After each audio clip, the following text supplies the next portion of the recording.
Sylvia, you have a suspicious mass in your left breast. Sylvia stiffened. What does that mean, a suspicious mass? It means that there's a tumor there.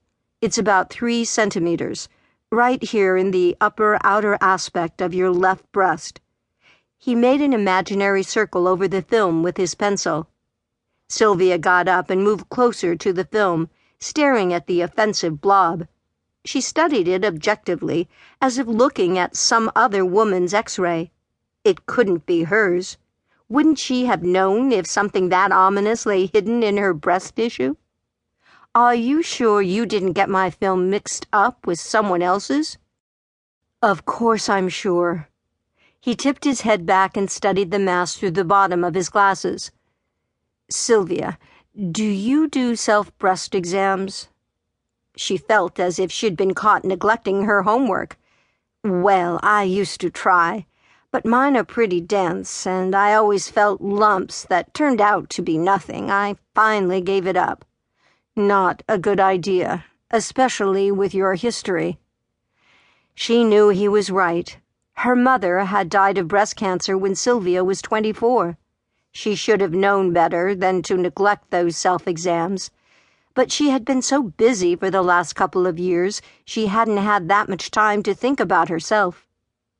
Well, I have tried to have mammograms every year since I turned 40.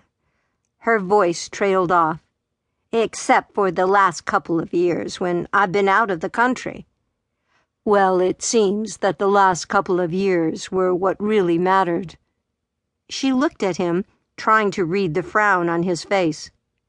But it's okay, isn't it? You can tell if it looks malignant. He looked down at her chart and made a notation. You need to get a biopsy tomorrow, if possible. The fact that he had averted his eyes alarmed her. You just evaded my question, Jim, and you know Harry is going to want to know. Does it look malignant to you or not?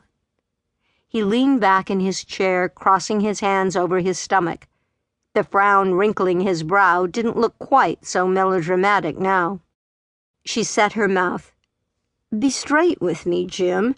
You see these things all the time. I want the truth. All right, Sylvia.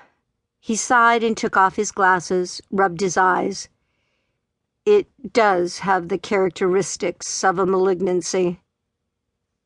For a moment, she just stood there, wishing she hadn't pressed the issue. Malignancy meant cancer, and cancer meant surgery, and then chemotherapy and radiation, and her hair falling out, and pain, and depression, and hospice care, and death.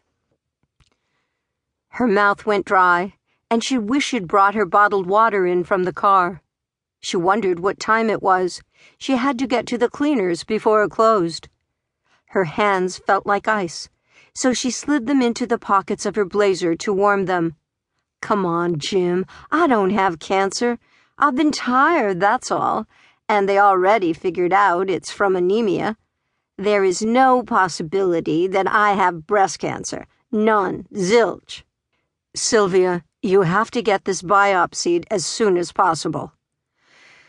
Okay.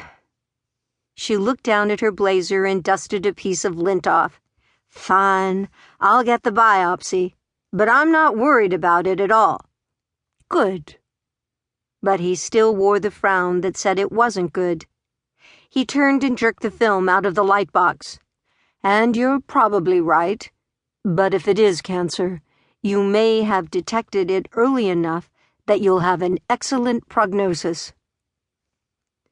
As Sylvia drove home, she realized that, along with early detection, she hated the word prognosis. It was not a word she had ever expected to have uttered about her own body. This was just a minor inconvenience, she thought. She did not have time to be sick. The Lord knew how hard she worked for him in Nicaragua, and how much the children in the orphanage there needed her. They were probably already grieving her absence. The Lord surely wouldn't cut her work off when she'd been bearing so much fruit. He cut off barren branches and